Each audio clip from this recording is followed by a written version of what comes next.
La lumière crue des néons du lycée Henri IV agressait le visage de Béatrice Tremblay alors qu'elle se plaquait contre le mur en carrelage ébréché, essayant de se fondre dans le motif floral délavé.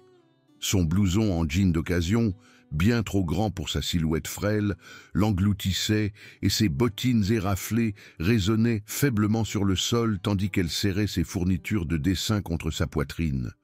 Le flot matinal des élèves déferlait autour d'elle comme un torrent impétueux, leur bavardage créant un brouhaha assourdissant qui ne faisait qu'accentuer son sentiment de solitude. Béatrice était à Henri IV depuis seulement 2 mois, depuis que sa famille avait quitté la campagne normande après que sa mère ait trouvé un emploi à Paris. Le passage de la vie paisible à la campagne, à l'agitation de la capitale, avait été suffisamment brutal, sans avoir à gérer la hiérarchie d'un établissement où tout le monde semblait avoir grandi ensemble. Son langage simple et direct et ses vêtements achetés chez Tati la mettaient à part, et dans un endroit comme Henri IV, différent signifiait vulnérable. Elle baissa les yeux en se dirigeant à pas traînants vers son cours de dessin de première heure, sa longue tresse cachant la majeure partie de son visage. Ce que personne d'autre ne réalisait, c'est que sous son apparence timide se cachaient des années d'entraînement en aïkido et judo, des compétences que sa grand-mère lui avait inculquées depuis son plus jeune âge. Mais les enseignements de mamie venaient avec des règles claires sur quand et comment utiliser ces compétences. Et gérer la méchanceté adolescente ne comptait pas comme de la légitime défense à ses yeux. Le premier signe de difficulté se présenta sous la forme d'une longue ombre qui lui bloquait le passage. Corentin Blanchard se planta juste devant elle, son sweat à capuche de marque moulant sa large carrure. Le demi de mêlée vedette avait le genre de sourire suffisant qui vient du fait d'obtenir toujours ce qu'il veut, et ses yeux marron foncé montrèrent le cœur froid de quelqu'un qui aimait rabaisser les autres. « Tiens, tiens, mais regardez qui voilà !» lança Corentin d'une voix traînante, empreinte de l'autorité nonchalante de quelqu'un habitué à commander. La campagnarde qui essaie de se faufiler sans dire un mot. Derrière lui, ses fidèles suiveurs apparurent comme des vautours attirés par un cadavre. Tiffany Lemaire, la déléguée de classe dont les cheveux coûteux semblaient défier la gravité, croisa les bras et scruta Béatrice de haut en bas avec le mépris de quelqu'un qui examine des ordures. Son sourire était aussi faux qu'une fleur en plastique et elle l'utilisait comme une arme. « Oh mon Dieu, Corentin, regarde ce blouson !» dit Tiffany d'une voix assez forte pour que la foule qui se rassemblait l'entende. « Tu as trouvé ça dans une brocante, peut-être ?» Le troisième membre de leur bande, Justine Martin, ricana en sortant sa tablette. Le futur youtubeur filmait tout, et Béatrice pouvait déjà le voir essayer de trouver l'angle parfait pour la ridiculiser en ligne. Ses cheveux soigneusement coiffés et ses chaussures de marque montrèrent des parents qui lui achetaient de l'influence, et il portait sa méchanceté comme un trophée. Béatrice essaya de les dépasser, mais Corentin se déplaça pour lui barrer à nouveau le chemin. « Maintenant, ce n'est pas très poli, dit-il, sa voix devenant moqueuse. On essaie juste de t'accueillir dans notre lycée. Peut-être qu'on devrait lui offrir un relooking, suggéra Tiffany, ses yeux s'illuminant d'une joie cruelle. Je veux dire, ce look friperie ne lui va vraiment pas. Le couloir avait commencé à former un cercle lâche autour d'eux, d'autres élèves ralentissant pour regarder le spectacle. Béatrice reconnut quelques personnes de ses cours, mais aucun d'eux ne la regarda. Ils étaient heureux de participer à son humiliation, et leur soutien silencieux blessait presque autant que les mots. La voix de Béatrice était à peine audible lorsqu'elle finit par parler. « Je dois aller en cours. »« Comment ?» Corentin fit la sourde oreille de façon théâtrale. « Désolé, je ne parle pas paysan. » Les rires qui suivirent furent comme des piqûres d'épingles sur sa peau. Les mains de Béatrice se crispèrent sur ses fournitures de dessin, et pendant une seconde, elle sentit la montée familière d'énergie contrôlée que sa grand-mère lui avait appris à maîtriser. Mais sa voix résonna dans sa tête, lui rappelant que se battre devait être un dernier recours, à n'utiliser que lorsqu'il n'y avait pas d'autre choix. Elle essaya à nouveau de les contourner, mais cette fois, Tiffany s'avança et la heurta accidentellement. Les fournitures de dessin de Béatrice se répandirent sur le sol, et le bruit des crayons et des pinceaux qui s'entrechoquaient se mêla au nouveau rire de la foule. « Oups !» dit Tiffany, sa voix dégoulinant d'une fausse inquiétude. « Désolé, tu devrais peut-être regarder où tu vas. » Alors que Béatrice se penchait pour ramasser ses affaires éparpillées, elle aperçut quelqu'un du coin de l'œil. David Lemaire se tenait près de son casier à une quinzaine de mètres de là, sa sacoche d'ordinateur portable sur l'épaule comme toujours. C'était le geek discret du journal du lycée, et quelque chose dans son visage doux et son sourire timide avait attiré son attention dès le premier jour. Contrairement aux autres, il ne s'était jamais moqué de son accent ni n'avait rien dit sur ses vêtements. Leurs regards se croisèrent pendant une seconde, et elle y vit quelque chose qui aurait pu être de l'inquiétude, peut-être même de la colère pour elle. Mais avant que l'un d'eux ne puisse faire quoi que ce soit, la sonnerie retentit, et la foule commença à se déplacer. « Dépêche-toi, la campagnarde !» lança Corentin en s'éloignant. Il ne faudrait pas être en retard, en plus de tout le reste. Les semaines suivantes créèrent un schéma qui nouait l'estomac de Béatrice chaque matin au réveil. Le groupe semblait avoir le don de la retrouver où qu'elle aille. À la cantine, il passait devant sa table et faisait des commentaires bruyants sur l'odeur de sa nourriture faite maison. À la bibliothèque, il chuchotait juste assez fort pour qu'elle entende parler de son téléphone démodé et de son sac à dos usé. Les pires choses se passaient dans les zones les moins surveillées du lycée.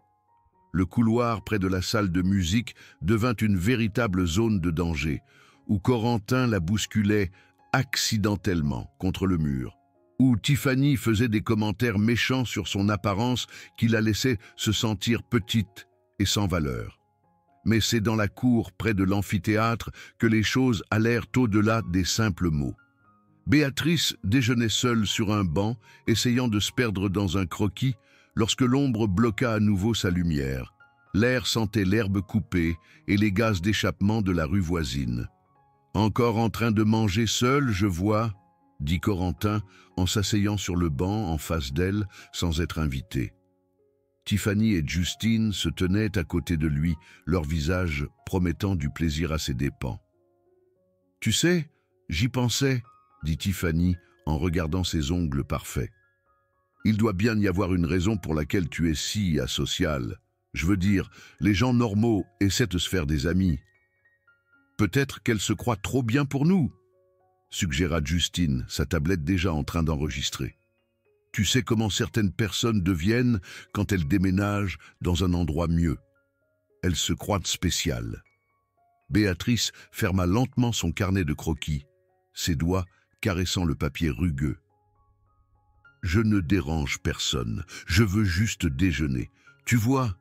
Voilà cette attitude encore, dit Corentin, sa voix se faisant plus dure. « Tu viens dans notre lycée, tu manges notre nourriture, tu respires notre air, et tu ne peux même pas te donner la peine d'être sociable. » La situation aurait pu s'arrêter là, comme d'habitude, avec Béatrice ramassant ses affaires et trouvant un autre endroit où aller. Mais alors, David apparut au bord de la cour, sa sacoche d'ordinateur portable sur l'épaule, et son visage inquiet. « Hé, Béatrice !» lança-t-il, sa voix portant à travers l'espace. « Je te cherchais. Monsieur Dubois voulait savoir si tu serais intéressé pour aider avec le site web du lycée. Il a dit que ton art était vraiment bon. Le simple fait que quelqu'un la remarque, et encore moins qu'il loue son travail, envoya une sensation chaleureuse dans le cœur de Béatrice. Le sourire de David était sincère, et pendant un instant, elle oublia les 3 personnes assises en face d'elle. « J'aimerais bien, » dit-elle, sa voix plus forte qu'elle ne l'avait été depuis des semaines. Mais le visage de Corentin s'était assombri à l'interruption. « Tiens, tiens, on dirait que la campagnarde s'est trouvé un copain. »« David, c'est ça ?» La voix de Tiffany devint mielleuse. « Tu ne sais probablement pas ça, mais tu parles à la paria du lycée. On essayait juste de l'aider à comprendre comment les choses fonctionnent ici. » La mâchoire de David se serra, et Béatrice vit ses mains se crisper autour de la sangle de son ordinateur portable. « Il me semble que vous êtes juste méchant, sans raison. » « Méchant ?» Corentin se leva, sa taille le faisant dominer le garçon plus petit. « On est serviable. Il faut que quelqu'un vous apprenne à tous les deux ce qu'est le respect. » La situation empira rapidement à partir de là. Justine continua de filmer alors que Corentin se rapprochait de David, utilisant sa taille pour l'intimider. Tiffany fit des commentaires méchants sur le complexe du héros de David et suggéra que peut-être lui et Béatrice se méritaient bien puisqu'ils étaient tous les deux des losers. Mais c'est quand Corentin poussa David, le faisant trébucher en arrière et manquant de faire tomber son ordinateur portable, que quelque chose changea dans le cœur de Béatrice. La montée familière d'énergie contrôlée se fit sentir, mais cette fois, elle s'accompagna d'une clarté qui n'était pas là auparavant. Il ne s'agissait plus d'elle. Il menaçait la seule personne qui lui avait montré de la gentillesse, et cela franchissait une ligne dont elle ignorait même l'existence. Elle se leva lentement, ses mouvements prudents et contrôlés. « Laissez-le tranquille. » Corentin se tourna vers elle avec un rire. « Oh, maintenant tu veux jouer les protectrices. C'est marrant. J'ai dit « laissez-le tranquille ». La voix de Béatrice avait une nouvelle qualité, quelque chose qui fit reculer Tiffany d'un demi-pas sans le savoir. Ou quoi? Corentin écarta les bras, jouant pour son public. « Qu'est-ce que tu vas faire, la campagnarde ?» Pendant un instant, Béatrice sentit le poids des enseignements de sa grand-mère, les innombrables heures d'entraînement, la discipline qu'elle lui avait enseignée, la responsabilité qui venait avec le fait de savoir comment blesser les gens. Mais elle sentit aussi le poids de semaines d'humiliation, la douleur d'être traitée comme moins que rien, et la colère protectrice qui venait du fait de voir quelqu'un qu'elle aimait être menacé. « Je vous le demande gentiment, dit-elle, sa voix stable malgré la montée d'adrénaline. « S'il vous plaît, laissez-nous tranquilles. » La réponse de Corentin fut de rire et de se retourner vers David. « Tu sais quoi, le geek ? Je crois que tu as besoin d'apprendre le respect, toi aussi. » Ce qui se passa ensuite se déroula avec la fluidité d'une danse que Béatrice avait pratiquée 1000 fois. Corentin tendit la main vers l'ordinateur portable de David, prévoyant de l'attraper, de le casser, de l'humilier comme il l'avait humilié. Mais Béatrice se déplaça plus vite que quiconque. Dans cette cour ne l'avait jamais vu se déplacer. La voix de sa grand-mère résonna dans sa tête alors qu'elle s'avançait, son corps se déplaçant dans la posture familière qui était devenue une seconde nature.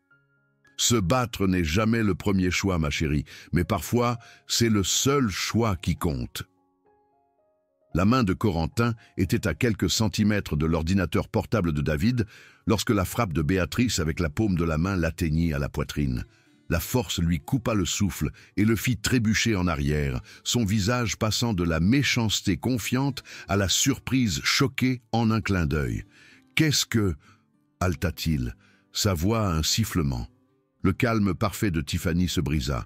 « Corentin, lève-toi, elle a juste eu de la chance. » Mais Corentin avançait déjà à nouveau, son embarras alimentant sa colère.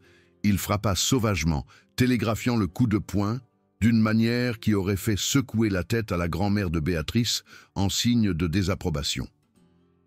Elle se baissa sous son bras et balaya ses jambes, le faisant s'écraser au sol avec un bruit sourd. Justin avait arrêté d'enregistrer, sa tablette oubliée dans sa main, alors qu'il fixait la scène. « Purée !» souffla-t-il. Le bruit de Corentin qui tombait au sol sembla briser le sort qui retenait la petite foule. Des élèves commencèrent à venir des bords de la cour, attirés par le bruit. Certains avaient leurs téléphones à la main, filmant déjà ce qui promettait d'être la chose la plus commentée de l'année.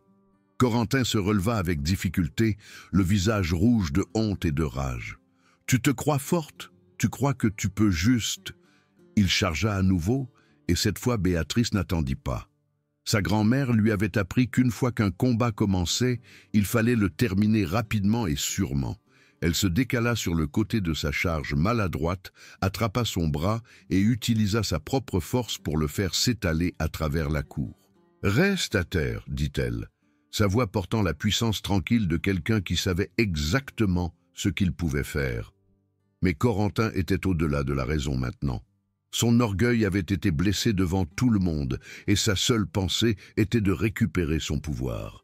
Il revint vers elle, cette fois avec Justin qui le rejoignait, décidant apparemment que 2 contre 1 était mieux. Ce qui suivit fut une démonstration de puissance maîtrisée qui laissa tous les spectateurs dans un silence stupéfait. Béatrice se déplaça avec la grâce facile de quelqu'un qui avait passé des années à perfectionner ses compétences, son corps se déplaçant et se déplaçant autour de leurs attaques comme l'eau autour des rochers. Chaque coup était précis, chaque mouvement planifié pour un effet maximal avec un minimum d'effort. Justine tomba en premier, un jeté parfaitement exécuté qui le fit dégringoler à travers l'herbe. Il resta à terre, tenant son épaule et regardant Béatrice avec quelque chose qui ressemblait à de la peur. Corentin dura plus longtemps, sa taille et sa force faisant de lui un adversaire plus coriace. Mais la taille ne signifiait rien face à quelqu'un qui comprenait l'effet de levier, le timing et le fonctionnement du corps. Béatrice attrapa son prochain coup de poing, tordit son bras derrière son dos et le projeta face contre terre. Pendant un instant, elle le maintint là, son bras tordu, juste au point de la douleur, mais pas de la blessure. C'était le moment dont sa grand-mère l'avait toujours mise en garde, le moment où le pouvoir de blesser quelqu'un complètement était entre ses mains. Elle pouvait sentir le tremblement dans le bras de Corentin, savait qu'une torsion de plus le casserait, lui donnerait le genre de victoire claire qui garantirait qu'il ne la dérangerait plus jamais. Mais la voix de mamie était plus forte que sa colère. Le moment où tu deviens la chose que tu détestes, ma chérie, tu as perdu plus que n'importe quel combat ne pourrait jamais te donner. Elle lâcha son bras et recula, sa respiration stable malgré l'adrénaline. Corentin se retourna, son visage un masque de douleur et d'humiliation, et elle vit quelque chose dans ses yeux qui n'était pas là auparavant, une vraie peur. « Je ne veux pas me battre contre toi », dit-elle, sa voix portant clairement à travers la cour silencieuse. « Je n'ai jamais voulu me battre contre aucun d'entre vous, je voulais juste qu'on me laisse tranquille. » Tiffany, qui était restée figée de choc pendant tout ce temps, finit par retrouver sa voix. « Tu es folle, tu es complètement folle. »« Non !» dit Béatrice, se tournant pour faire face à la fille qui lui avait rendu la vie difficile pendant des semaines. « Je suis fatiguée. Je suis fatiguée d'être traitée comme si je n'étais pas humaine. Je suis fatiguée d'être moquée et bousculée et de me sentir comme si je n'avais ma place nulle part. » Elle regarda autour d'elle les visages qui la fixaient, certains choqués, certains impressionnés, certains effrayés.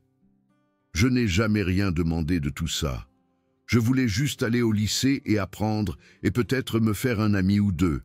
Mais vous avez décidé que j'étais une cible facile et vous vous êtes trompé. » David s'avança, son ordinateur portable oublié, son visage montrant un mélange d'admiration et d'inquiétude. « Béatrice, ça va ?» La simple question, posée avec une telle sincérité, faillit la briser. Elle hocha la tête, sentant soudain le poids de ce qui venait de se passer s'abattre sur elle. Corentin se releva avec difficulté, son visage un mélange de douleur et de quelque chose qui aurait pu être du respect. « Où as-tu appris à te battre comme ça ?»« Ma grand-mère, » dit-elle simplement. « Elle m'a appris que se battre devait être un dernier choix. Mais quand quelqu'un menace les gens que tu aimes, parfois c'est la seule option. » La foule qui s'était rassemblée commença à se déplacer alors que le bruit de pas montrait que les professeurs arrivaient enfin. Mais le mal était fait, et tous ceux qui avaient vu le combat savaient que les règles sociales du lycée Henri IV avaient changé à jamais. Dans les semaines qui suivirent, Béatrice se retrouva à vivre une vie scolaire totalement différente. Les chuchotements qui la suivaient dans les couloirs étaient désormais empreints de respect plutôt que de moquerie.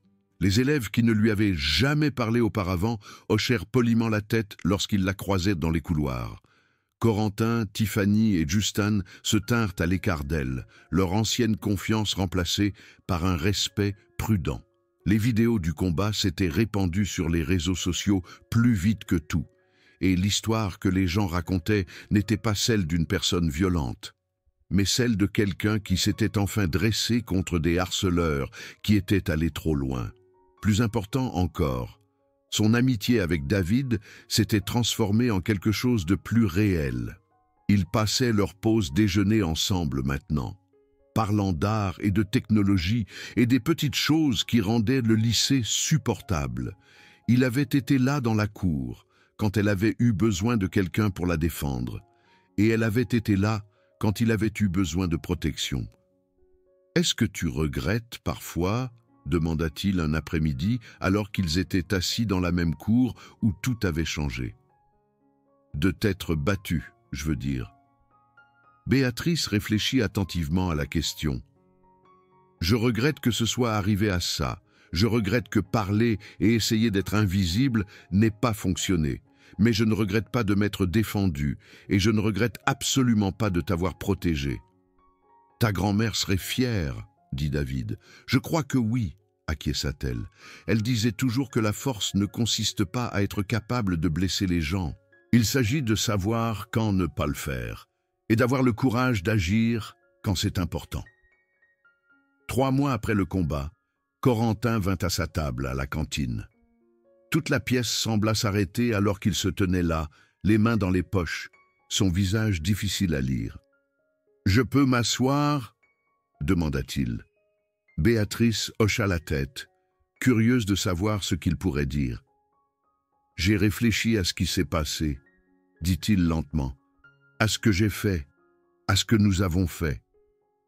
Et je voulais dire que je suis désolé. » Les excuses planèrent dans l'air entre eux, et Béatrice pouvait sentir tout le monde écouter. « Je ne sais pas pourquoi j'ai pensé que c'était normal de te traiter comme ça, » continua-t-il. « Je suppose que je pensais, je ne sais pas ce que je pensais, mais tu as eu raison de te défendre, tu as eu raison de te battre. Se battre n'était jamais le but, » dit Béatrice doucement. « Le but était que je n'aurais pas dû avoir besoin de le faire. » Corentin hocha la tête, son visage pensif. « Ouais, je comprends ça maintenant. » Il se leva pour partir, puis s'arrêta. « Pour ce que ça vaut, je suis content que tu ne m'aies pas cassé le bras. Tu aurais pu, n'est-ce pas? »« Oui, » dit Béatrice simplement, « mais tu ne l'as pas fait. Ça en dit long sur qui tu es. » Alors qu'il s'éloignait, Béatrice ressentit un sentiment d'achèvement qui lui manquait depuis le combat. Elle s'était défendue sans perdre son cœur, avait fait preuve de force sans être méchante, avait gagné le respect sans être crainte. La sonnerie finale retentit, mettant fin à une autre journée au lycée Henri IV. Alors qu'elle traversait les couloirs en direction de son casier, Béatrice pensa à tout ce qui avait changé depuis ses premières semaines effrayantes. Elle portait toujours des vêtements d'occasion et parlait avec un accent de la campagne, mais ces choses ne faisaient plus d'elle une cible. Au lieu de cela, elle faisait simplement partie de ce qu'elle était, et c'était suffisant. David l'attendait près de son casier, sa sacoche d'ordinateur portable sur l'épaule et un vrai sourire sur son visage. « Prête à y aller ?»« Prête, » dit-elle, en mettant son sac à dos. Alors qu'il marchait vers la sortie, Béatrice pensa à la leçon que sa grand-mère avait essayé de lui enseigner toutes ces années. Se battre n'était jamais le premier choix, mais parfois c'était le seul choix qui comptait. Plus important encore, la vraie force résidait dans le fait de connaître la différence, d'avoir le courage d'agir en cas de besoin et de ne jamais perdre de vue qui on était dans le processus. Le soleil couchant projetait de longues ombres sur le parking alors qu'ils marchaient vers l'arrêt de bus, 2 élèves qui s'étaient trouvés dans le chaos de la vie lycéenne. Derrière eux, le lycée Henri IV se dressait silencieux et imposant, mais il ne ressemblait plus à une prison. C'était juste un bâtiment, rempli de gens qui apprenaient à être humains, faisant des erreurs et parfois, s'ils avaient de la chance, en tirant des leçons.